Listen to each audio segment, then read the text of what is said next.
Tadi Pak Hadi menyampaikan bahwa dunia dalam genggaman dengan mobile banking kan. Cukup dengan satu smartphone kita bisa melakukan banyak hal. Nah, nanti hadiahnya cukup menarik sekali. 2 mobil Tesla. Cuma rebahan tapi bisa bikin perubahan. Waktunya mulai bisa apa aja dari satu aplikasi. Mulai adaptasi cara bayar baru. Bisa kan pakai Kris, jadi mudah. Mulai eksplorasi cara tarik tunai baru. Ya bisa lah. Dengan mobile tunai, gak perlu ribet. Mulai melihat potensi bisnis baru. Bisa dong, transfer luar negeri cukup dari sini. Yuk, buka tabungan BNI, cukup selfie. Dan aktifkan BNI Mobile Banking. Mulai bisa apa aja sekarang.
Pemirsa, kita kembali lagi dalam program Economic Talk. Kali ini kita akan mengulas tema terkait membangun ekosistem digital.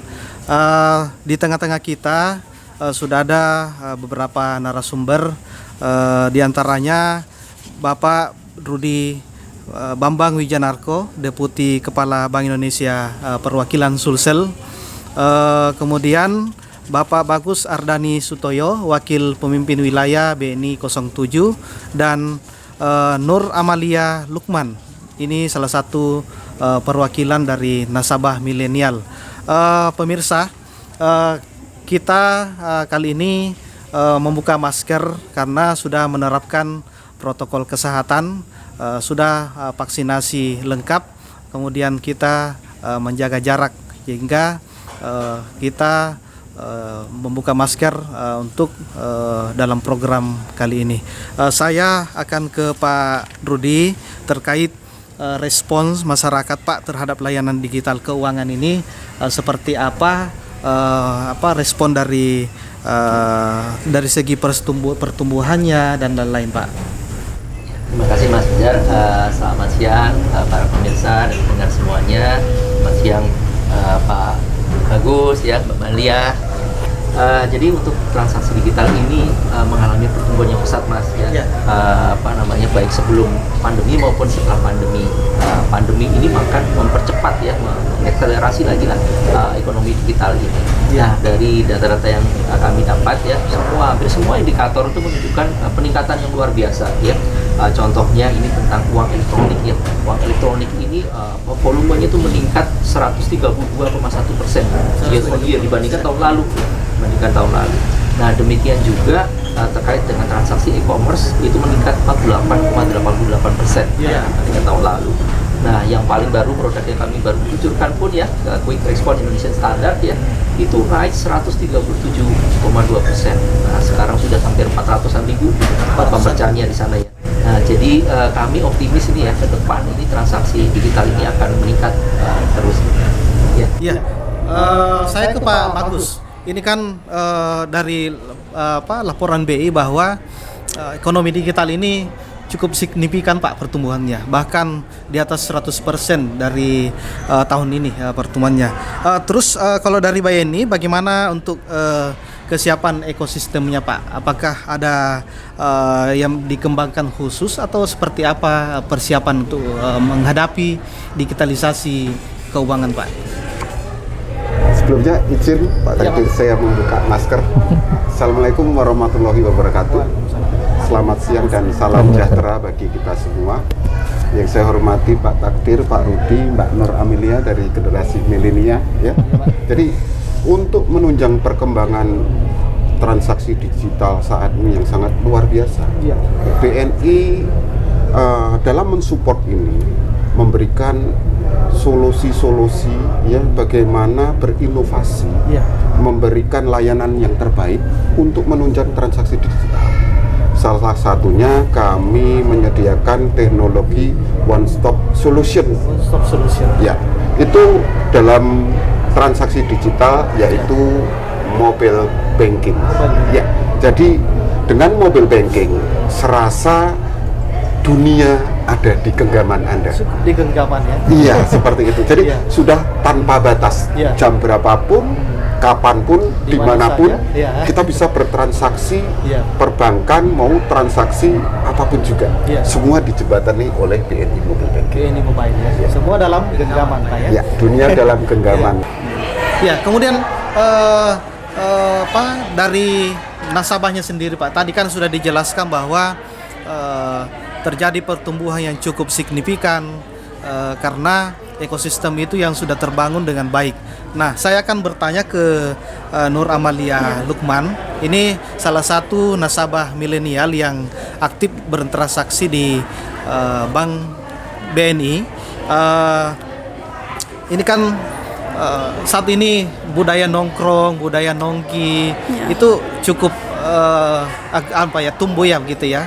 Kira-kira kalau dari Mbak Amalia sendiri, apakah ini digital banking ini sangat mendukung aktivitas anak muda atau seperti apa? Tentunya menurut saya itu sangat mendukung untuk aktivitas beberapa millennials ya, karena untuk layanan digital yang kita lakukan itu tidak perlu lagi datang ke bank langsung. Kita bisa melakukannya sendiri tanpa langsung datang ke banknya. Contohnya ketika nongkrong sama teman-teman tadi seperti kakak bilang, dengan mudah kita melakukan transaksi. Seperti misalnya kita bisa melakukan pembayaran melalui QRIS atau melakukan pembayaran melalui Shopee Pay seperti itu. Jadi saat ini semakin mudah untuk melakukan transaksi. Dengan cukup menggunakan dalam genggaman seperti yang dikatakan Pak Bagus. Saat ini pembayaran sangat mudah dilakukan cukup dalam satu genggaman. Dulunya kan harus membawa uang cash atau kartu kredit. Sekarang kan cukup dengan satu smartphone kita bisa melakukan banyak hal. Iya betul. Dulu kan orang begitu nongkrong sudah makan bayar tunai. Sekarang tidak lagi ya. Langsung sekarang scan melalui handphone. Iya betul. Jadi cukup mudah dalam mendukung aktivitas anak muda gitu ya. Iya betul. Oke, itu perkembangan yang cukup luar biasa dalam bidang teknologi, tentu membawa dampak bagi sektor keuangan itu sendiri. Kita rehat sejenak. Makanya perbanyak transaksi, kumpulkan poin, lalu tukar dengan kupon undian di BNI Mobile Banking dan menangkan hadiahnya. Gak pakai nanti. Pemirsa, kita kembali dalam program Economic Talk. Selanjutnya kami akan mengulas tentang masih transaksi digital. Ini kan tadi dikatakan bahwa pertumbuhan itu cukup tinggi ya. Kalau dari Pak Bagus, ini transaksi digital itu Pak seperti apa tren kenaikannya, dan ini yang mendominasi di sektor apa saja Pak yang paling banyak transaksinya Pak? Saat ini BNI ini kan kebetulan mobile banking kita itu kemarin terpilih menjadi yang nomor 1 untuk transaksi digital. Nah, perkembangan mobile banking kita per 7 November ya kemarin itu ini sudah mencapai penggunanya itu kenaikannya 61,48%. Ini sangat luar biasa, masih dibilang ya di November ini. Ya, saya yakin ke depan ini akan bertambah terus sampai dengan Desember. Apalagi di era-era peak season yang mendekati liburan antara Natal tahun baru akan semakin meningkat, dan transaksinya sangat luar biasa sekali. Ini tumbuhnya year on year itu bisa mencapai 41,42%. Ya, 41,40, hampir 40,2% pertumbuhan transaksinya. Sedangkan penggunanya itu tadi 61,48%. Seperti itu. Sehingga saya yakin ke depan semua transaksi ini sudah hampir akan mengarah ke digitalisasi, karena sangat mudah ya tadi dunia ada di genggaman Anda, dan istilahnya transaksi nggak pakai nanti dan nggak pakai ngantri. Ya itu. Nggak pakai ngantri ya. Kalau di BNI Pak, apakah e-commerce, kuliner itu cukup tumbuh juga ya transaksi di sektor itu Pak? Ya. Kalau transaksi kuliner sekarang apalagi di Makassar ini sudah PPKM-nya sudah dilonggarkan. Ini hampir semua kafe ya, tempat ngopi itu sudah ada krisnya semua. Bahkan pisang epek pun di Losari sudah kami pasang kris. Gerobak-gerobak dan sekalian untuk pembiayaan UMKM seperti itu. Bahkan kami kerjasama dengan Pak Rudi Bank Indonesia itu sekarang di Ramang-Ramang kalau mau naik perahu Pak tinggal scan kris. Iya. Bayarnya seperti itu. Nah, itu salah satu contohnya. Ini Ramang-Ramang bukan objek wisata andalan di sini dan itu benar-benar mendunia sebenarnya. Ya tinggal kita expose lagi tapi transaksinya secara digital. Mungkin seperti itu ya. Pak Rudi, ini kan tadi dikatakan bahwa transaksi digital ini cukup menarik karena bisa menjembatani orang untuk mendapatkan pembiayaan karena semua transaksi terekam. Jadi perbankan melihat seperti apa pertumbuhan dan income yang didapatkan dari usaha itu. Apakah tujuan dari digitalisasi seperti itu Pak? Untuk memudahkan orang mendapatkan kredit pembiayaan Pak? Iya, itu salah satu diantaranya Mas ya. Yang jelas pertama kan memudahkan kalau kita apa istilahnya jual beli, kalau ujung-ujungnya itu kan pembayaran ya kan. Betul. Nah jadi jangan sampai pembayaran itu nggak terjadi karena tadi Pak Bagus bilang nggak ada uang di dompet nih gitu kan. Padahal di rekening kita masih banyak kan. Jadi itu memperlancar sistem pembayaran. Saya cerita ya, saya ngalamin sendiri nih kemarin kan saya roadshow kebetulan ya ke kabupaten-kabupaten di wilayah Sulsel ini. Saya ke Luwu tuh Pak itu Pak Bagus di sana dulu. Nah itu mampir di salah satu binaannya Pemda lah gitu ya, toko oleh-oleh di sana itu. Dia cerita tuh Pak, bagaimana perbedaan antara sebelum dia itu digital ya, belum ada kris tuh bayar masih pakai tunai-tunai dengan sekarang setelah dia bayar pakai digital bisa pakai kris ya. Nah jadi itu tuh dia ada di pinggir jalan menuju ke arah tambang nikel tuh Pak. Pengolahan nikel tuh kan. Wah itu semua jadi pegawai-pegawai itu kalau mau pulang ke Makassar atau menuju ke balik ke tambang nikel itu kan pasti beli oleh-oleh dia itu kan ya. Nah beli oleh situ. Nah begitu ke situ tuh waktu awalnya kan itu tergantung duit di dompet ya kan. Uangnya wah dong cuma ada 200.000 nih. Ya bisa maksimal beli segitu kan 200.000. Nah, kalau mau ke ATM repot lagi kan. Nah tapi setelah ada kris di sana, nah itu beli 500.000 beli 700.000 tergantung masih ada ya, tergantung masih ada saldo nggak ya kan. Masih ada saldo ya. Kalau udah ada saldo mah aman beli berapa. Jadi omsetnya naik pesat Mas. Nah itu salah satu contoh tadi itu ya, bagaimana digitalisasi ini memperlancar perekonomian karena tadi tidak ada lagi kita direstriksi karena keterbatasan uang di dompet gitu ya.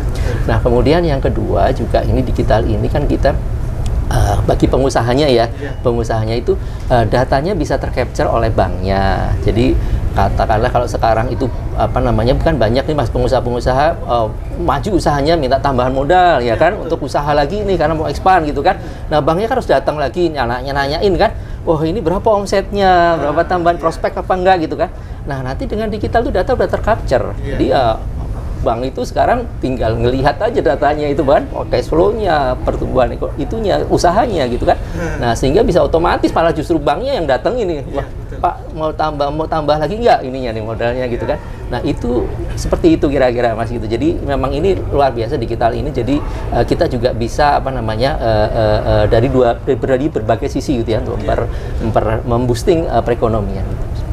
Tadi kan BNI sudah mempersiapkan infrastrukturnya Pak. Kalau dari BI sendiri Pak seperti apa untuk dari sisi keamanannya, dari sisi infrastruktur digitalnya untuk menyeluruh Pak? Biasanya kan sektor usaha masih banyak yang belum melek digital gitu.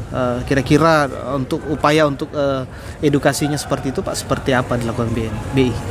Terima kasih Mas. Jadi pertama kita Bank Indonesia kita apa istilahnya memfasilitasi Pak ya terhadap perekonomian digital ini, dan kita sudah membuat blueprint sistem pembayaran Indonesia sampai dengan 2025 ya. Nah itu ke arah digital ke depan itu kita menyeimbangkan ya, salah satu ya di antara blueprint, beberapa hal yang ada di blueprint itu menyeimbangkan antara inovasi teknologi dengan kepentingan customer nih, protection buat customernya gitu ya, supaya customernya terlindungi gitu.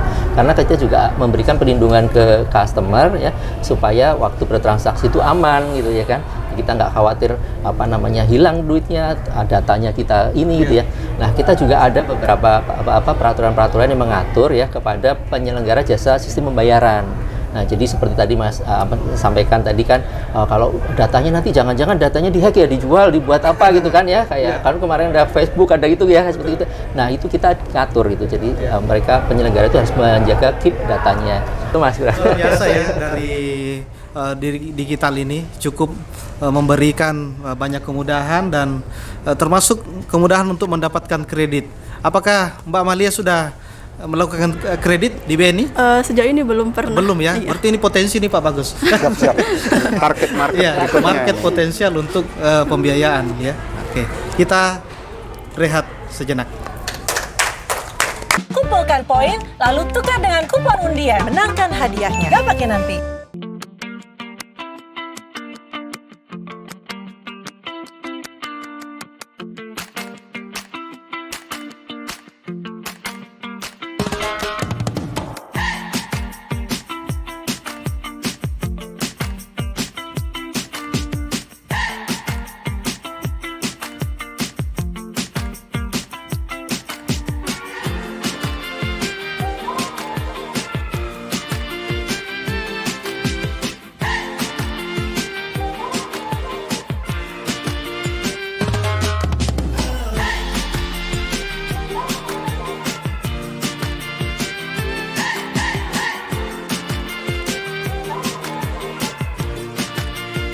Ya, pemirsa, kita masih dalam program Economic Talk. Kali ini kita masih membahas terkait ekosistem keuangan digital.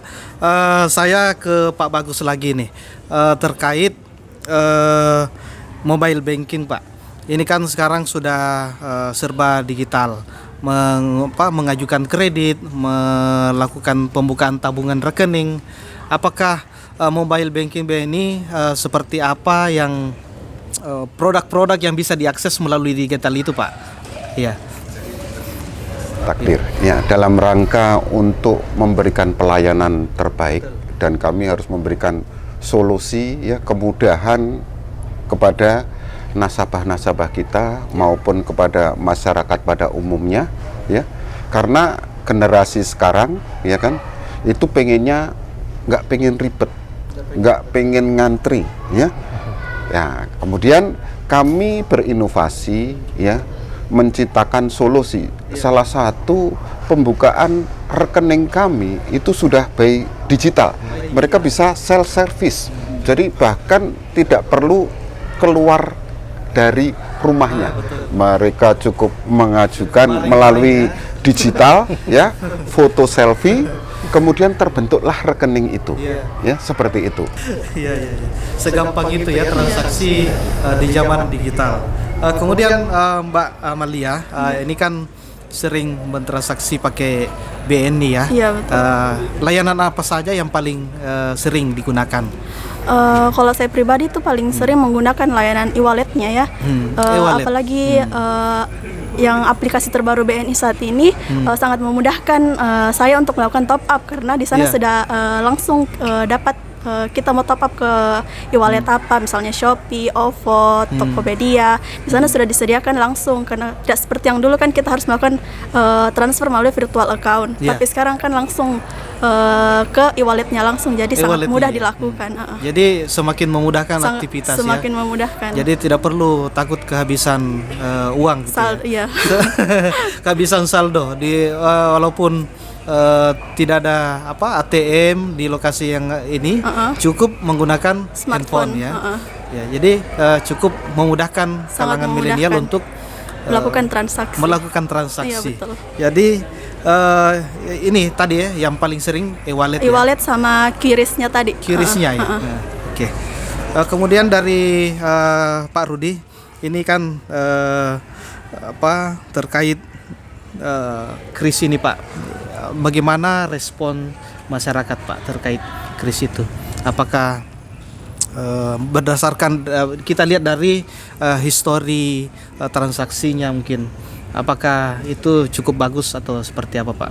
Iya, terima kasih Mas. Tadi kan kami sampaikan di depan ya, jadi kris ini naik 130% ya. Jadi sekarang itu sudah merchant-merchant di Sulawesi Selatan ya, untuk Sulawesi Selatan sudah hampir 430.000 ya.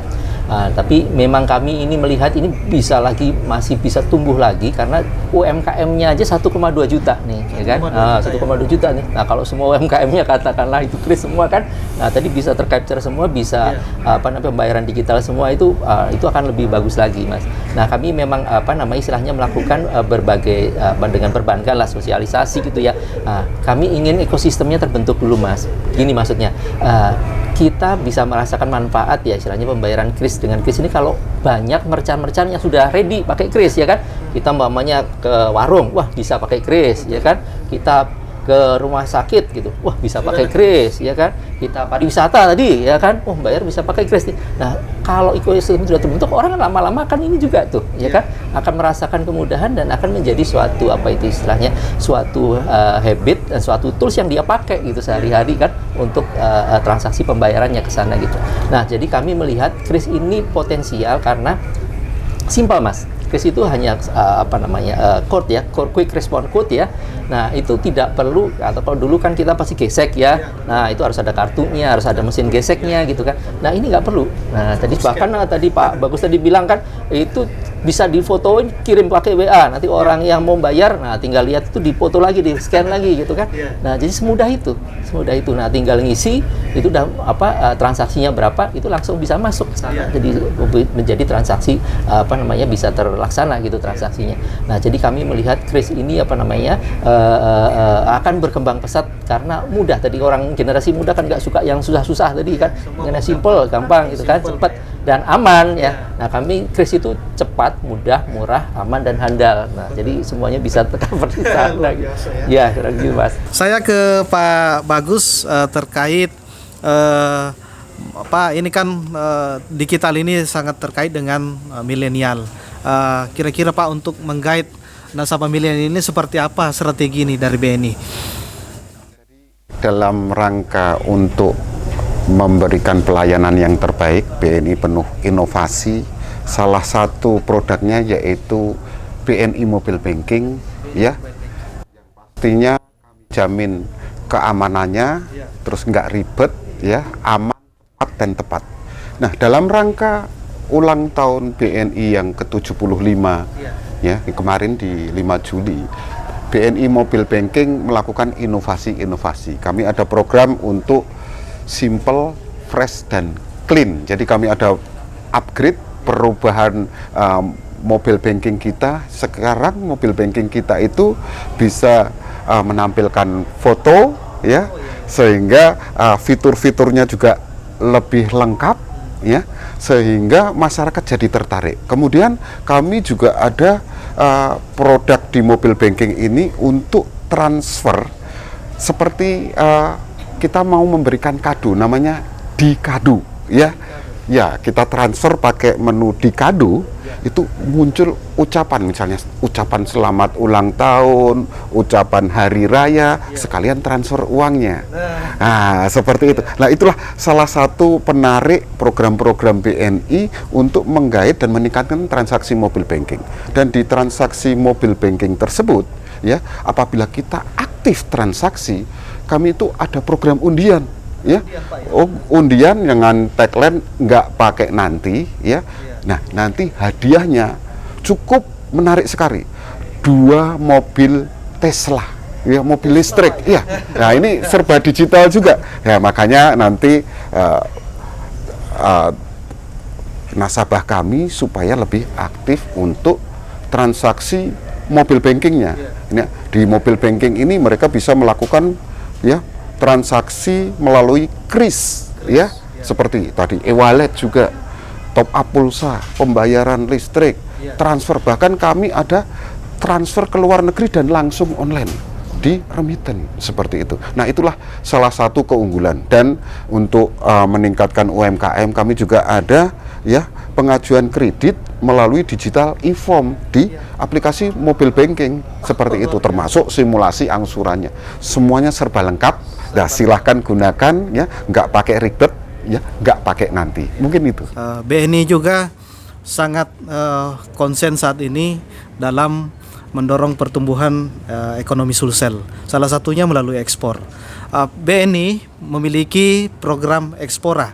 Ini cukup membantu UMKM dalam melakukan ekspor. Tidak perlu besar, tapi BNI ini membantu mencari pasar dan membantu melakukan pembiayaan. Kira-kira untuk program Ekspora ini, Pak, seperti apa gambaran ke depan tujuan dari BNI untuk mendongkrak ekonomi kita, Pak? Ya. Jadi begini, BNI saat ini ada program baru namanya BNI Ekspora. Tagline-nya itu ekspor jadi mudah. Nah, karena memang ekspor ini merupakan sarana penunjang pertumbuhan ekonomi kita. Apalagi devisa sangat dibutuhkan saat ini. Lah, kita perlu pahlawan-pahlawan devisa. Apalagi di daerah Sulawesi Selatan ini, itu potensi ekspornya sangat luar biasa. Kemarin kami barusan ekspor perdana ya setelah PPKM ini ya di Hong Kong. Seperti itu untuk ikan-ikan segar. Kemudian di sini penghasil rempah-rempah juga. Kemudian pertanian juga luar biasa ya. Nah, perikanan. Nah, ini bagaimana kami akan mensupport UMKM. Kami akan berikan akses kemudahan dari segi pembiayaan, transaksional, dan skimnya kami benar-benar memberikan skim yang benar-benar kompetitif. Karena BNI kenapa sekarang fokus untuk mengembangkan ekspor, karena kita Bank BNI ini mempunyai 6 cabang di luar negeri. Nah, ini mempermudah untuk business matching UMKM ya. Kami akan menjembatani mereka untuk melakukan one on one atau online langsung melalui Zoom untuk diketemukan dengan diaspora maupun buyer-buyer yang ada di luar negeri, dijembatani oleh cabang-cabang kami di luar negeri seperti itu. Nah, kami ada outlet di Jalan Jenderal Sudirman. Nah, ini mereka apabila datang ke tempat Ekspora, mereka transaksinya semua sudah bisa dilakukan di situ. Ya, seperti itu. Jadi UMKM atau pengusaha muda yang mau ekspor, silakan ke BNI ya. Ada outlet khusus yang disiapkan. Ya. Ini tanggal 17 mau ngirim lagi, Pak, nih ke mana? Singapura ya? Ya, rencana ke Singapura direct flight. Tadi siang kami juga bertemu dengan gabungan pengusaha ekspor, ya kan? Selama ini mungkin sejak pandemi ini kan ekspor mungkin masih melalui hub. Nah, ini nanti tanggal 17 mereka sudah bisa langsung ke Singapura. Kebetulan kami juga ada cabang di Makassar. Ya, ini waktunya lebih cepat seperti itu. Ya, jadi mempersingkat waktu. Kalau kemarin harus transit di kota tertentu, sekarang langsung. Sekarang sudah langsung. Ya, ini seperti itu. Ekspora cukup membantu juga, Pak, ya, dalam pembiayaan. Mungkin kalangan pengusaha ini pengusaha pemula ya yang ingin mengekspor berpikir bahwa ternyata ekspor itu butuh biaya banyak, Pak, ya, terkait pencarian pasar, pengiriman, pembelian komoditas. Ternyata BNI juga menyiapkan fasilitas itu ya untuk pembiayaan. Ya, pembiayaan. Jadi cukup memudahkan. Ini sudah kedua kalinya, Pak, ya, untuk selama pandemi ini. Iya, sudah 2 kali. Ya, jadi bukan saja pembiayaan, tapi transaksi trade finance-nya, kemudian penukaran mata uangnya, ya, kemudian transaksi digitalnya, karena mobile banking kita juga bisa diakses dimanapun juga, dimanapun Anda berada seperti itu. Jadi ternyata perbankan itu tidak hanya tempat untuk sekedar transaksi saja, tetapi bisa melakukan berbagai layanan lain, termasuk dalam mendorong pertumbuhan ekonomi, termasuk dalam melalui program ekspor yang dilakukan oleh BNI melalui Ekspora. Ada beberapa pasar yang cukup potensial di luar negeri, itu akan difasilitasi oleh BNI untuk dari segi pembiayaan dan dari pasarnya. Pemirsa, sekian program Economic Talk kali ini. Sampai jumpa dalam program berikutnya di edisi mendatang. Cuma rebahan tapi bisa bikin perubahan. Waktunya mulai bisa apa aja dari satu aplikasi. Mulai adaptasi cara bayar baru. Bisa kan pakai Kris, jadi mudah. Mulai eksplorasi cara tarik tunai baru. Ya bisa lah. Dengan mobile tunai, gak perlu ribet. Mulai melihat potensi bisnis baru. Bisa dong, transfer luar negeri cukup dari sini. Yuk buka tabungan BNI, cukup selfie. Dan aktifkan BNI Mobile Banking. Mulai bisa apa aja sekarang.